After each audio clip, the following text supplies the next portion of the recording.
Hello everyone, thanks for joining me. Once again, we will be discussing the Wings of Fire family tree. Today, our focus will be on Glory's chapter, Book 3. We'll be building off our existing trees while making new ones. Here's a quick recap of the rules. We'll be including biological and found families, while mixing in some romantic relationships. We cannot include who hates who because the trees will be unintelligible. Check out the previous videos to get caught up. We pick up where Book 2's epilogue left off. We are introduced to the false dragonets of destiny, mostly miserable on the sea cliff. Nautilus introduces Marasir to Viper and Ogre, a Sandwing and Mudwing respectively. They end up fighting, which prompts Nautilus to usher a Seawing away. The Seawing is named Squid. Marasir also notices an unemotive Skywing by the name of Flame. Finally, we have our Nightwing, Fate Speaker. She claims that she has premonition powers, but it's not at all confirmed. The false dragonets have a consensus that she's annoying, but I think she's just fine. Nautilus reveals that all the false dragonets have parents, and they're all from the Talons of Peace. Marasir puts the pieces together and finds out that Squid is Nautilus's son. In Act 1, we have the real dragonets of destiny trekking through the rainforest. With an injured Webs, they plan to find the Rainwing Kingdom to get him treated. Starflight notices a pair of Mudwings patrolling nearby, so the dragonets hide. As the patrol goes further into the rainforest, Glory goes to investigate. These Mudwings aren't very important as they are killed instantly by an unknown force. The group continues their journey until the dragonets start disappearing one by one. By the time Glory and Starflight are left, we are met with two RainWings. Turns out they incapacitated the dragonets and Webs. They happen to be hit with sleep darts and strung up. When the RainWings remove their camouflage, one introduces himself and his companion. We have Jambu and Liana. These two RainWings escort Glory and Starflight to the Rainwing village. As we arrive at the village, Liana comments on Glory's lackluster vibrancy. This was due to her limited time in the sun. Glory hesitantly joins her new friends in Suntime. She chooses to sleep on a platform with Jambu and two other dragons. We don't learn the name of the other two. By the time Glory wakes up, she is met with a sloth who clings to her neck. Jambu says that Glory has been chosen by the sloth, further commenting that the queen has a sloth named Shaggy. Glory converses with Jambu about finding her parents. He gives her a skeptical gaze, but still takes her to the Rainwing hatcheries. Here we learn there are 3 hatcheries that Rainwings simply dump their eggs in. Every now and then, some Rainwings come by to see which eggs have hatched. This revelation makes it almost impossible to tell who is related to who. Glory asks Jambu how Rainwings can tell who is related to each other, especially if they want to have eggs. Jambu gives us the simple explanation: a venom test. 2 dragons shoot the venom in one spot. If one dragon's venom burns faster than the other, then they are not related. Otherwise, if the venom stops burning, then the dragons are related. Glory and Jambu do a practice venom test, and the result is surprising. It turns out that Jambu and Glory are related, with Jambu being Glory's older brother. We know for sure that Jambu is siblings with Glory because he has not fathered any eggs. Glory returns to her friends to let her know of her findings. Webs awakens, prompting Starflight to seek an audience with Queen Dazzling. This is where we discover the unorthodox Rainwing Queen rotation. It's revealed to us that the Rainwings have multiple queens with a different queen each month. In the current month, it is ruled by Queen Magnificent, with the next in line being Queen Grandeur. We also learn that any female Rainwing can become queen, but there are only 5 queens in rotation.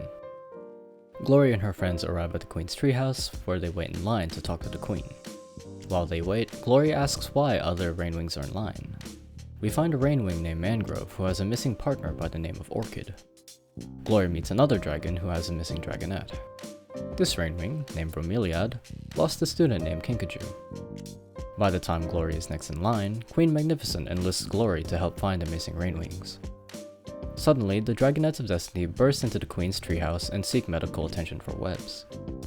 While Tsunami and Sunny take Webs to the healers, Clay and Starflight help Glory with her investigation. Glory speaks with Mangrove, who reveals the names of 4 missing dragons. We have Queen Splendor, the first dragon to be missing, Tapir, the eldest dragon, and Kinkajou.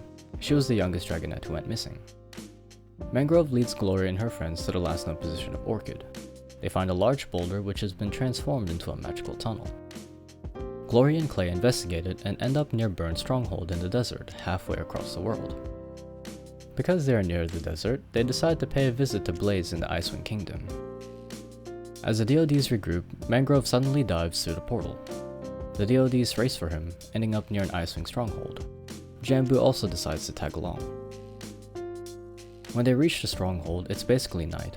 The group decides to sleep before looking for Mangrove any further. Glory wakes up early and makes her way to the Icewing stronghold where she finds a lonely Nightwing. Before Glory interacts with him, she mimics Icewing scales and talks to him. This Nightwing is named Deathbringer, who is out to kill a few dragonettes. It turns out that he is an assassin who was sent to kill some of the dragonettes of Destiny. After some Nightwing flirting, Glory returns to the DoDs to relay Deathbringer's information. Jambu and Glory go to the Icewing stronghold and search for Mangrove. Disguised as Icewings, the pair infiltrate the stronghold and meet Blaze. She calls out to a Sandwing named Ocotillo to get some food for the new visitors. Jambu spots Mangrove disguised near a tapestry, and the pair get him out without anyone noticing.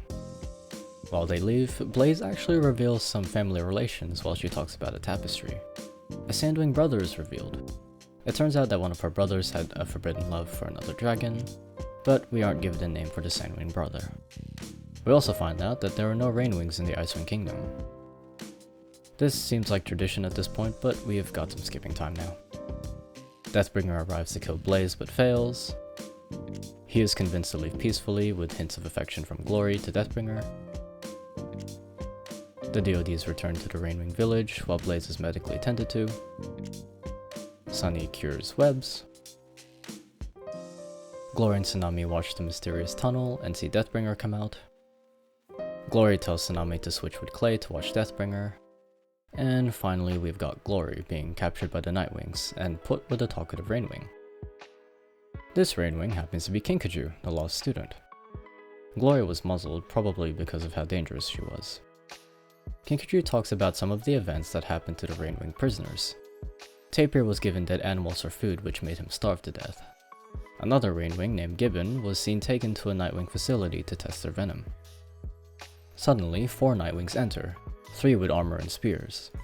While one of them talks about Glory, another also mentions the name of the Nightwing Queen, Queen Battlewinner. One of them leaves, and Glory attacks them all with Kinkajou. No information is given about the guards. As they try to escape, they are met with Deathbringer and Clay who come to save them. While they fly towards the portal leading to the rainforest, Deathbringer deserts them. The trio have to fight several Nightwings in order to escape. They leave the Nightwing Kingdom but not without a few battle scars. Kinkajou excitedly returns to Coconut, who didn't even realize that she had disappeared. Coconut is tasked by Glory to get the tribe together for a meeting. This is when Glory challenges Queen Magnificent for the throne, after realizing she doesn't care about the missing RainWings at all. Queen Magnificent thinks that she wants to turn as queen, so she tries to slot her between Grandeur and Exquisite, Exquisite being a new dragon. An old dragon appears by the name of Handsome, explaining that Glory can challenge the current queen. She just needs to beat the queen in RainWing challenges. Glory accepts the offer and goes to study the common RainWing activities that could be thrust upon her. Kinkajou celebrates early about having a new queen, talking to Coconut.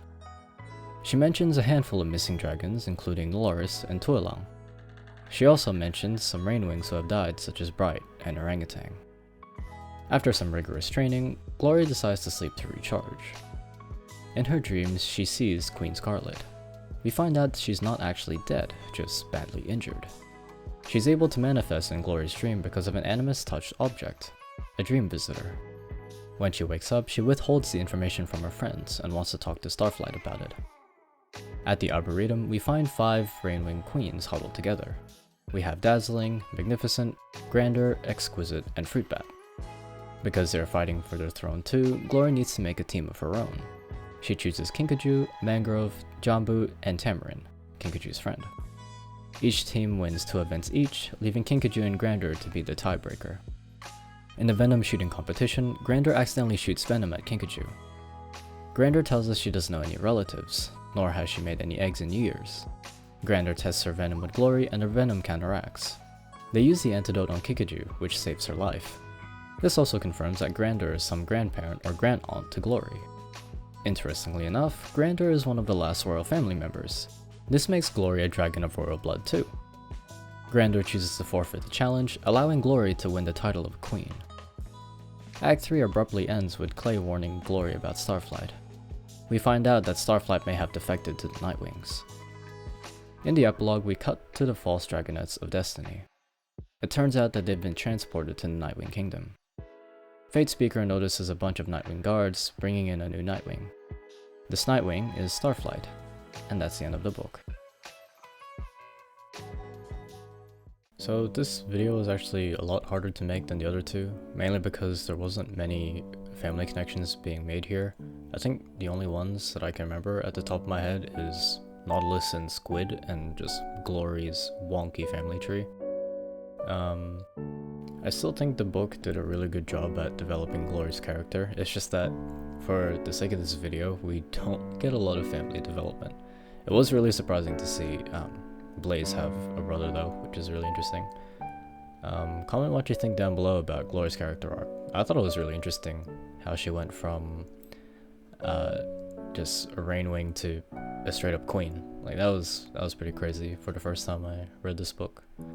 But that's it for book 3. I hope you guys enjoyed, and thank you all for listening.